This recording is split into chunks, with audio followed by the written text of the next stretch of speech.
신청과 선택이라는 제목으로 하나님의 말씀을 상고하고자 합니다. 오늘 다루고자 하는 내용은 신명기 29장과 30장 전체입니다. 이 두 장에 걸쳐서 하나님의 말씀을 생각해 보겠습니다. 요즘에 손편지를 주고받는 경우는 거의 없는 것 같습니다. 그래도 여기 앉아 계신 분 대부분들은 손편지를 써보셨고 또 받아보셨을 것입니다. 저도 아직 친구들하고 나누었던 편지가 있습니다. 태우다 다 못 태웠던 것들 있습니다. 손편지의 맛은 지나간 추억도 함께 간직할 수 있다는 것이죠. 저희 할아버지가 써주셨던 편지도 있습니다. 모든 손자들에게 유언과 같이 다 써주셨던 편지가 있는데 노란 봉투에 담겨서 전해졌습니다. 아직도 가지고 있습니다. 가끔 그런 편지를 보면은 묘한 생각을 하게 되죠. 혹 2018년 12월 누군가가 생각나신다면은 그다 첫사랑한테 보내지는 마시고 편지를 한번 써보시는 것도 괜찮을 것 같습니다. 첫사랑한테 보낼 때는 들키지 마시기를 바랍니다. 우리가 편지를 쓸 때 보면은 가끔 다 쓰고 난 뒤에 추신이라고 해서 또 마지막에 쓰는 경우가 좀 있죠. 추신의 경우를 제가 가장 많이 본 것은 군대에 있는 아이들이 어머니 아버지께 감동의 편지를 쓰죠. 그 맨 끝에 추신하고 나서 엄마 돈 보내는 거 잊지 마 이렇게 하죠. 그래서 앞에 모든 내용을 다 까먹는 그런 경우를 많이 보게 됩니다. 추신을 하는 이유가 있죠. 무엇인가를 빠뜨렸거나 또 무엇인가를 강조하기 위해서 추신을 그렇게 합니다. 그 추신과 비슷한 의미가 있는데 곱씹다라는 말이 있습니다. 말의 의미를 곰곰이 새기는 것이죠. 조금 차이는 있습니다만은 말의 의미를 곰곰이 새길 때 곱씹다라는 말을 쓰고 또 반추하다라는 말도 쓰기도 합니다. 지나간 일을 되풀이하여 기억하고 음미할 때 사용하는 단어죠. 그리고 또 되새기다라는 말도 씁니다. 다시 떠올려 골똘히 생각할 때 사용하는 표현들이죠. 왜 이 말씀을 드리는가 하면 오늘 우리가 다루고 있는 신명기 29장과 30장이 그런 의미를 가지고 있는 말씀들입니다. 29장 1절에 보시면 이런 표현이 나옵니다. 호렙은 이제 시내산을 가리킵니다. 이스라엘 자손과 세우신 언약 외에, 우리 개정은 외에라고 번역을 했고 새 번역을 보시면 덧붙여서라고 번역하고 있습니다. 호렙에서 이스라엘 자손과 세우신 언약에 덧붙여서 그렇게 번역을 하고 있습니다. 지금 모세는 이스라엘 백성들에게 하나님의 말씀을 전해 주었습니다. 그것이 4장 44절부터 26장 68절까지 내용입니다. 그 말씀을 다 하고 난 뒤에 또 추신하고 있다는 것이죠. 덧붙여서 얘기를 하고 있습니다. 무언가를 되새기게끔 하기 위한 의도가 이 속에 담겨져 있다라고 하는 것이죠. 지금 모압 땅에 서 있는 이스라엘 백성들이 다시 떠올려 골똘히 생각해야 할 내용이 모세에게 지금 있는 겁니다. 그래서 그 부분을 지금 내용으로 전해주고 있는 것입니다. 그럼 무엇을 생각하고자 했는지 살펴보도록 하겠습니다. 이 신명기 29장과 30장은 크게 두 부분으로 나눠집니다. 한 부분은 29장이고 또 한 부분은 30장입니다. 29장의 주된 내용은 절망을 표현해주고 있습니다. 과거지요. 과거에 그들이 겪었던 절망들, 과거에 겪었던 그들의 하나님으로부터 받았던 심판의 내용들이 이 속에 담겨져 있습니다. 과거를 회상하는 장면이 어느 정도 있다는 것이죠. 1절부터 9절까지를 보시면 회상의 부분이 나오는데 이스라엘 백성들은 하나님께서 그들을 인도해 내신 민족입니다. 그래서 29장 2절에 보면은 출애굽시키셨다 그런 내용이 나옵니다. 그것을 그들이 눈으로 보았죠. 29장 3절에 보면은 그 큰 시험과 이적과 큰 기사를 내 눈으로 보았느니라 그렇게 말씀하십니다. 그런데 그럼에도 불구하고 그들의 눈에는 하나님의 인도하심은 보이지 아니했고 고난만 보였습니다. 29장 4절입니다. 그러나 깨닫는 마음과 보는 눈과 듣는 귀는 오늘 여호와께서 너희에게 주시지 아니하셨느니라. 모세 입장에서 볼 때 그들이 하나님이 그들을 인도하신 그것을 깨닫지 못하는 겁니다. 어떤 의미가 있고 어떤 하나님의 은혜가 있는지를 그들이 잘 모르고 있는 것을 보게 되는 것이죠. 그래서 모세는 하나님이 너희들에게 주시지 아니하셨구나 그렇게 표현을 하고 있습니다. 그리고 그들이 경험했던 일 중에 7절, 8절에 나오는 내용은 무슨 내용인가 하면은 광야에서 그들이 전쟁을 치릅니다. 첫 번째 전쟁에서 승리를 한 것부터 시작해서 9절에 나와 8절에 있는 것처럼 요단 동편 땅을 주셨던 일까지 그것을 다시 한번 언급해 주면서 너희들이 하나님이 하신 일들의 증인들인데 왜 이것을 잊어버리고 있느냐 그렇게 얘기를 하고 있다는 것이죠. 그러면서 하나님이 너희들과 언약을 맺으실 때 주셨던 그 말씀들을 기억하고 지켜 행할 때에 하나님이 너희들에게 형통의 은혜를 베풀어 주실 것이다. 그렇게 말씀을 합니다. 그리고 29장 10절 이하 21절까지의 내용은 하나님이 세우신 언약을 지키며 살아가야 할 자가 누구인지를 정해주고 있습니다. 그럼 누가 이 말씀을 지키면서 살아야 하는가? 오늘 본문은 무엇이라고 말씀하고 있는가 하면 남녀노소 그리고 객, 나그네를 포함합니다. 심지어는 종들도 이 언약의 말씀을 지키며 살아가야 할 대상자들임을 보여주고 있습니다. 그들이 언약을 지키며 살아가야 되는데 한 난관이 있습니다. 17절 이하에 기록되어 있는 것인데 우상숭배입니다. 우상숭배가 그 언약을 지키는 것을 막을 위험이 있다는 것이죠.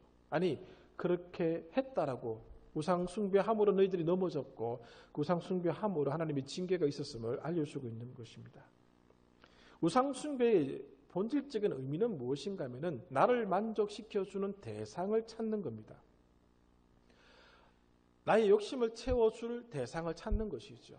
그 대부분의 우상은 어떤 개념을 가지고 있는가 하면 지금 내가 얻고자 하는 것을 투영화해서 그 상을 만듭니다. 그 상을 만들어서 나의 탐욕을 비추어서 다시 얻고자 하는 것이죠. 만약에 우리 여호와 하나님을 나를 만족시켜주는 대상으로 찾으셨다면 그는 잘못된 만남입니다. 하나님을 우상화시키는 것이죠. 하나님을 섬긴다고 하는 것은 하나님의 뜻을 받들고 언약의 말씀을 따라 살아가고 나를 포기하는 겁니다. 신앙은 하나님을 만족시키는 것이지 나를 만족시키는 것이 아닙니다. 그러므로 언약을 말씀을 지켜나가는 데 있어서 가장 큰 걸림돌이 바로 이 우상숭배라는 사실을 보여주고 있고 그 우상숭배를 범함으로 22절부터 29절까지는 저주의 경고가 주어졌음을 말씀해 주는 부분으로 29장이 구성되고 있습니다. 30장은 미래를 표현해 주고 있습니다. 그런데 미래도 그렇게 밝은 미래는 아닙니다. 훗날 그들이 포로로 잡혀가게 될 일이 생길 것이다.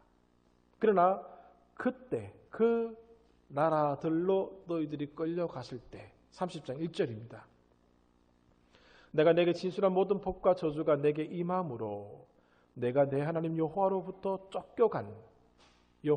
쫓겨간 모든 나라 가운데서 이 일이 마음에서 기억이 나거든. 언약을 맺었던 것이 기억이 나거든 돌아오라는 겁니다. 2절입니다.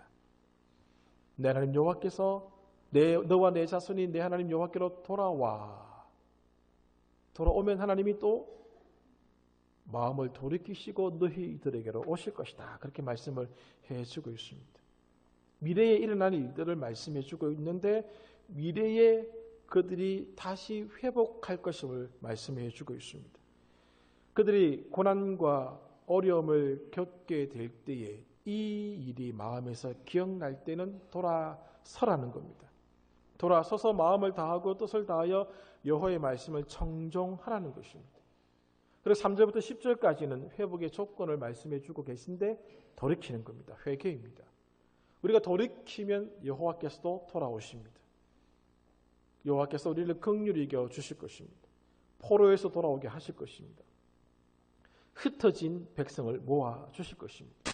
즉 신명기 30장은 회복과 소망의 말씀으로 주어졌다라고 하는 사실입니다. 3절부터 10절까지 사용되는 한번 문구를 한번 보시기 바랍니다. 돌이킨다, 모으신다, 너를 이끄실 것이다. 돌아오게 하실 것이다. 더 번성하게 하실 것이다. 마음의 할례를 베풀 것이다. 여호와를 사랑하게 하실 것이다. 생명을 얻게 하실 것이다. 너를 다시 기뻐하사 내게 복을 주실 것이다. 회복의 말씀이요 소망의 말씀인 것입니다. 하나님이 이스라엘 민족에게 할례를 베푸실 때 육체에 하지 아니하시고 이제는 마음에 하시겠다는 겁니다. 그래서 가만히 보면은 6절 보십시오. 30장 6절입니다. 내 하나님 여호와께서 내 마음과 내 자손의 마음에 할례를 베푸사 너로 마음을 다하며 뜻을 다하여 내 하나님 여호와를 사랑하게 하사 너로 생명을 얻게 하실 것이며 할례를 베푸는 것이 먼저입니다. 하나님이 이스라엘 백성에게 할례를 먼저 베푸시고 그 할례의 결과로 말미암아 그들이 여호와를 사랑하며 그들이 여호와로부터 생명을 얻게 된다는 것입니다. 하나님의 은총이 먼저 나온다는 겁니다. 그들의 미래의 소망과 회복을 할 수 있는 가장 큰 까닭은 여기 있습니다. 하나님이 그들의 마음에 할례를 베푸시는 겁니다. 하나님의 은총을 베풀어 주신다는 것입니다. 그래서 이스라엘로 하여금 하나님 말씀에 순종하도록 이끄신다는 것입니다. 그들이 하나님께로 돌이키는 것이 문제가 아닙니다. 돌이킬 수 있는 은총을 주신다는 것이죠. 하나님의 말씀을 지키는 것도 우리의 노력의 산물이 아니라는 점을 여기서 보여주고 있습니다. 은총이 먼저였던 것입니다. 그래서 복음이고 그래서 기쁜 소식입니다. 11절부터 20절까지는 모세의 설교에 나타난 여호와의 말씀이 어떤 것인지를 보여주고 있습니다. 하나님이 너희들에게 은총을 주셨으니 그 다음에 해야 될 일입니다. 그것이 11절부터 마지막 절까지입니다. 선택하라는 겁니다. 15절을 보십시오. 보라 내가 오늘 생명과 복과 사망과 화를 내 앞에 두었나니 곧 내가 오늘 내게 명령하여 내 하나님 여호와를 사랑하고 그 모든 길로 행하며 그의 명령과 규례와 법도를 지키라. 선택하라는 것이죠. 19절에 선택이라는 단어가 나오는데 다시 똑같습니다. 내가 오늘 하늘과 땅을 불러 너희에게 증거를 삼노라. 내가 생명과 사망과 복과 저주를 내 앞에 두었은즉 너와 내 자손이 살기 위하여 생명을 택하고 생명을 선택하고. 신명기 30장의 전반부는 하나님의 은총이 먼저 기록되고 있고 후반부는 선택의 말씀을 해주고 있는 것입니다. 하나님은 이스라엘이 생명에 이르는 길을 선택하기를 기대하고 있습니다. 바로 이 부분이 모세의 설교의 세 번째입니다. 우리가 그동안 살펴보았던 1장부터 4장까지는 첫 번째 설교였고 주된 내용이 회상이었습니다. 4장 끝부분부터 26장까지는 시내산에서 주신 하나님의 말씀으로 구성되고 있고 세 번째 설교는 오늘 29장과 30장은 이 두 번째 설교를 이스라엘이 비준하는 이 덧붙여진 말씀이라고 오늘 말씀드릴 수 있겠습니다. 신명기의 결론에 해당되는 이 본문이 이스라엘 백성이 하나님과 맺은 언약을 다시 한번 공개적으로 다짐하는 자리라는 것입니다. 모세는 29장 1절에 나와 있는 것처럼 덧붙여서 이 말씀을 하고 있습니다. 시내산 언약을 다시 한번 더 되새기게끔 하고 있다는 것이죠. 왜 그렇습니까? 잊지 말라는 겁니다. 강조해주고 있다는 겁니다. 언약의 근거는 인간에서부터 시작하지 않습니다. 하나님으로부터 주어지는 겁니다. 언약의 근거는 인간의 능력이나 신실함에서 시작되는 것이 아닙니다. 언약의 주도권은 하나님께 있습니다. 지금 되새기려고 하는 이 모압 언약도 하나님의 신실하심에 근거하여서 주어지는 것입니다. 인간의 노력이 아닙니다. 하나님의 은총이라는 것이죠. 그러므로 오늘 이 신명기에 나타난 29장부터 30장에 나타난 하나님의 은총과 인간의 선택의 부분들을 한번 좀 생각해 볼 필요가 있습니다. 언제부터인가 우리가 사용하는 은총이라는 단어, 은혜라는 단어가 너무 익숙해지고 말았습니다. 이 단어의 이 말의 무게를 사실 잘 감지하지 못하는 것이 사실입니다. 우리의 입술에 너무 쉽게 올라와 버렸습니다. 아무 곳에서나 아무에게나 사용하고 있습니다. 이 말이 의미하는 바가 어느 정도의 깊이가 있는지, 어느 정도의 희생과 어느 정도의 포기가 있어서 만들어진 말인지를 잘 느끼지 못하고 있다는 것입니다. 누구에게나 주어지는 것으로 여기십니다. 그렇지 않습니다. 너무 가볍게 생각하곤 하는 것이죠. 그러나 가만히 들여다보면 오늘 이 단어는 이 말이 주어지기까지는 엄청난 과정이 있었음을 우리가 깨달아야 할 필요가 있습니다. 룻기에 등장하는 룻이라는 여인을 잘 알고 계실 줄 압니다. 이 여인은 모압 여인입니다. 우리가 배웠던 대로 신명기 23장 3절에 의하면은 모압 사람들과 암몬 사람들은 여호와의 총에 영원히 들어올 수 없습니다. 그들이 이스라엘 민족으로 개종할 수 없다는 겁니다. 애굽 사람들은 어느 정도 시간이 지나가면 들어올 수 있습니다. 그러나 오늘 모압 사람들과 암몬 사람들은 영원히 들어올 수 없습니다. 그런데 이 룻은 다윗의 할머니가 됩니다. 이스라엘 역사상 가장 위대했던 하나님의 종 다윗의 할머니가 되는 특권을 누리게 됩니다. 왜 그렇게 될 수 있었을까요?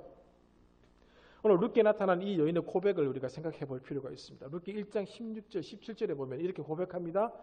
어머니의 백성이 나의 백성이 되고 어머니의 하나님이 나의 하나님이 되시리라. 그냥 참 멋있는 말 한 것 아닙니다. 무슨 의미가 있는가 하면 이제 룻은 영원히 모압 땅으로 돌아갈 수가 없습니다.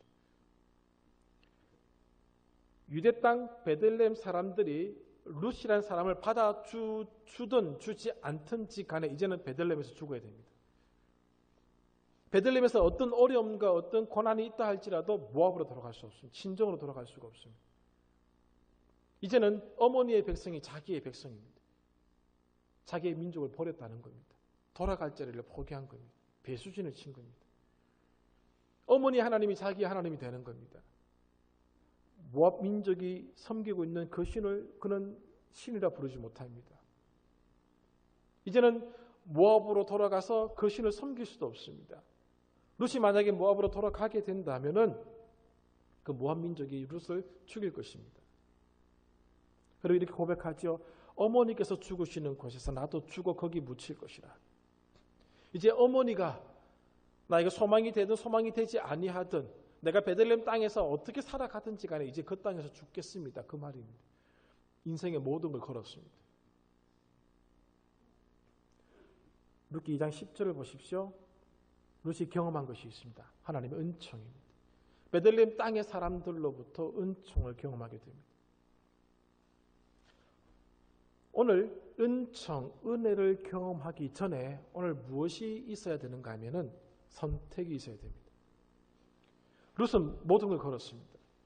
그 인생의 90만 걸고 10%를 남겨두지 않았습니다. 100을 다 걸은 것입니다. 자신의 생명마저 걸었습니다. 돌아갈 수 없는 길을 선택하고 만 것입니다. 생명의 선택권마저 이제 어머니에게 던졌습니다. 이러한 룻이 경험한 것이 바로 은총입니다. 하나님이 우리에게 은혜를 베풀어 주신다고 하실 때 하나님의 그 은혜는 독생하신 아들 예수 그리스도를 십자가에 못 박혀 죽게 하심으로 주신 결과입니다. 은혜는 하나님이 하나님의 아들을 희생하셔서 주신 것입니다. 오늘 우리가 하나님의 은혜, 하나님의 은총을 운운할 때는 바로 이런 희생과 이런 포기가 있었기에 주어진 것임을 잊지 마셔야 됩니다. 은총이라는 단어, 은혜라는 단어 함부로 우리의 입에 올라와서 쓰여질 얘기가 아닙니다. 우리가 우리의 인생길을 돌이킬 때 경험할 수 있는 것이 바로 은총입니다. 하나님의 은혜는 그렇게 주어진 것입니다. 신명기에 따르면 이스라엘의 생존 앞에는 두 가지 길이 놓여져 있습니다. 읽어드렸던 것처럼 생명의 길, 죽음의 길이 있습니다. 그리고 선택을 요청합니다. 그들이 생명의 길을 선택할 때 확인할 수 있는 것이 있습니다. 비로소 그들이 생명의 길을 선택하고 그 길을 묵묵히 나아가게 될 때 이것이 하나님의 은총이었구나라는 사실을 경험하게 되는 겁니다. 룻이 이것이 하나님의 은총이라는 사실을 몰랐습니다. 그는 오늘 그 자리에서 선택합니다. 어머니의 백성이 나의 백성이 될 것이고 어머니의 하나님이 나의 하나님이 될 것이고 어머니가 묻히는 곳에서 나도 묻힐 것입니다라는 선택을 했는데 이것이 이미 주어진 하나님의 은혜라는 사실을 그곳 사람들을 통해서 확인하게 되는 겁니다. 하나님이 오늘 우리들에게 오늘 신명기 29장과 30장을 통해서 보여주시고자 하는 말씀이 있습니다. 놓여져 있는 하나님의 말씀에 대한 선택을 하라는 것이죠. 우리가 이것을 선택할 때 이것이 하나님의 은총이라는 사실, 하나님의 은혜라는 사실을 모르고 선택합니다. 그러나 선택하고 난 뒤에 깨닫게 되는 것이 있는데 이렇게 선택하게 하신 하나님의 은총을 발견하게 된다는 것이죠. 그리고 이 선택으로 말미암아 하나님의 은혜를 누리게 된다는 것을 확인시켜 주신다는 것입니다. 그러므로 오늘 모세도 30장 19절에 내가 생명과 사망과 복과 저주를 내 앞에 두었은즉 너와 내 자손이 살기 위하여 생명을 선택하고 라고 말씀합니다. 이 선택은 하나님의 은총으로 말미암아 주어진 것입니다. 그러나 선택하는 그 순간에는 하나님의 은총이 안 보입니다. 선택하고 난 뒤에 은총이었다는 사실을 알게 된다는 것이죠. 우리가 가지고 있는 하나님을 향한 지식도, 오늘 우리가 하나님을 향해서 가지고 있는 믿음도 사실은 그 자체로 은총입니다. 하나님의 은총이라는 사실을 알기 위해서는 오늘 우리들 앞에 놓여져 있는 선택을 해야 된다는 것이죠. 믿음의 반응을 보이라는 것입니다. 하나님의 은총을 기대하십니까? 그럼 생명의 길을 선택하셔야 됩니다. 생명의 길을 선택하는 데는 모든 걸 다 거는 겁니다. 100% 거는 겁니다. 어머니의 하나님이 자기의 하나님이 되는 것이고 어머니의 민족이 자기의 민족이 되는 겁니다. 룻이 모압 땅에서 베들레헴으로 갔습니다. 베들레헴 사람들이 모압 여인을 반기겠습니까? 반길 이유가 없습니다. 핍박을 당할 수 있습니다. 누가 반겨주겠다라고 소식을 전하는 것도 아닙니다. 지금 아무것도 결정 나 있지 않는 그 순간에 선택하는 겁니다. 어머니의 백성이, 어머니의 하나님이 나의 백성이요 나의 하나님이요. 어머니가 죽을 곳에서 저도 죽을 것입니다. 미래도 없고 소망도 없는 그 순간에 선택한 것이죠. 그 선택이 하나님의 은총이었다는 것을 훗날 깨닫게 되는 겁니다. 나오미도 몰랐습니다. 오늘 우리가 생명의 말씀, 그 말씀을 선택할 때는 목숨을 걸어야 되는 겁니다. 모든 걸 다 거는 것입니다. 모든 걸 포기해야 되는 것입니다. 그러나 그 선택이 오늘 무엇을 기억하고 보여주시는가 하면 그것이 하나님의 은총이었구나.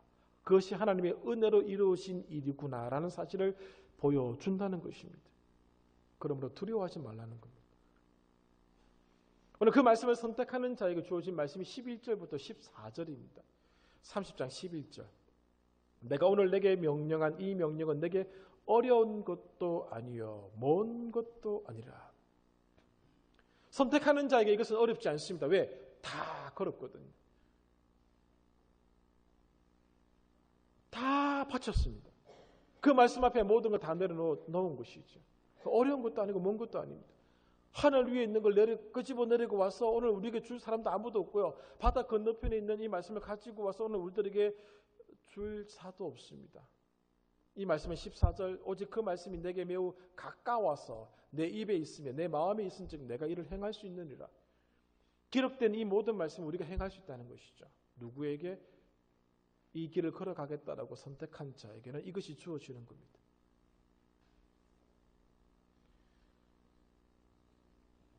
룻이 그랬던 것처럼 모든 것을 걸고 생명의 말씀을 선택하라는 겁니다. 하나님의 은총이 먼저 우리에게 보이면 우리가 그렇게 하겠습니다라고 우리가 말하곤 하죠. 성경의 가르침과 성경의 오늘 의도는 그렇지 않습니다. 선택을 먼저 하라는 겁니다. 선택하면 은총이었다는 사실을 알게 해준다는 것이죠. 우상숭배가 뭡니까? 우상숭배가 말씀을 드린 그대로 오늘 내가 원하는 것을 얻고자 대상을 만드는 겁니다. 하나님 앞에서 하나님의 말씀을 선택하는 것은 하나님께서 원하시는 것을 얻는 것입니다. 그러면은 내가 원하는 것들은 다 내려놓아야 되는 겁니다. 내가 원하는 것을 다 내려놓을 때에 그 모든 것을 잃어버릴 것 같은데 아닙니다. 하나님이 넘치도록 주시는 것이죠. 룻과 나오미가 베들레헴으로 돌아갈 때 아무것도 없었습니다. 나오미의 이름의 뜻은 기쁨, 희락입니다. 사람들이 묻습니다. 너 기쁨이냐? 돌아오는 나오미를 향해서 묻습니다. 그때 나오미가 했던 말이 있습니다. 아니다. 나는 말하라, 쓰다 라고 표현합니다. 룻기 4장에 가보십시오. 나오미가 이렇게 표현합니다. 나는 나오미다. 다시 기쁨을 찾았다는 거죠. 무엇이? 선택이 찾아간 겁니다. 오늘 우리가 모든 걸 내려놓고 하나님을 선택할 때, 그의 생명의 말씀을 선택할 때 하나님은 우리가 예상하지 못했던 은총과 은혜를 주십니다. 그러므로 생명의 길을 선택하는 것을 두려워하지 마십시오. 그 선택의 자리가 모든 것을 요구할 때 내려놓고 드리는 것입니다. 사도 바울은 이렇게 표현하죠. 고린도전서 15장 31절에 나는 날마다 죽노라. 은총을 경험하는 길을 보여주는 표현입니다. 날마다 죽어가는 것이죠. 말씀을 정리하겠습니다. 오늘 신명기 29장 30장의 말씀은 신명기 말씀의 요약이자 부연 설명입니다. 왜 덧붙여서 말씀을 하셨을까요? 생명의 길을 걸어갈 것을 강조하기 위해서 그렇습니다. 이 말씀들을 잊지 않도록 하기 위해서 그렇습니다. 벌써 12월이 되었습니다. 한 해를 마무리하는 이 시간입니다. 올 한 해 동안 우리들에게 주어진 말씀들을 잊지 않기를 바랍니다. 되새겨 보셨으면 좋겠습니다. 다시 떠올려 골똘히 생각해 보셨으면 좋겠습니다. 왜냐하면 우리의 생명과 직결되어 있습니다. 우리의 행복과도 직결되어 있기 때문에 그렇습니다. 한 주간 그냥 살아가지 마시고 은총과 선택에 대해서 되새겨 보는 시간을 가져보셨으면 좋겠습니다. 오늘 우리가 왜 주저합니까? 무섭거든요. 두렵거든요. 이걸 다 내려놓으면 무너질 것 같거든요. 아닙니다. 그것을 다 하나님께 맡길 때에 하나님의 은총은 그때부터 시작되는 겁니다. 우리가 지고 있으면 오늘 나의 힘의 영역 안에서만 그 모든 일들이 이루어지는데 우리가 그것을 하나님께 드리면 오늘 29장에 말씀하셨던 것처럼 출애굽을 경험시켜 주셨던 그 하나님께서 오늘 우리가 한 번도 경험해 보지 못했던 은혜의 자리로 우리를 인도해 주시는 것입니다. 선택하시고 하나님의 은혜를, 하나님의 은총을 경험하는 한 주간 되시기를 간절히 바랍니다. 기도하겠습니다. 은총과 선택이라는 제목으로 하나님의 말씀을 상고하고자 합니다.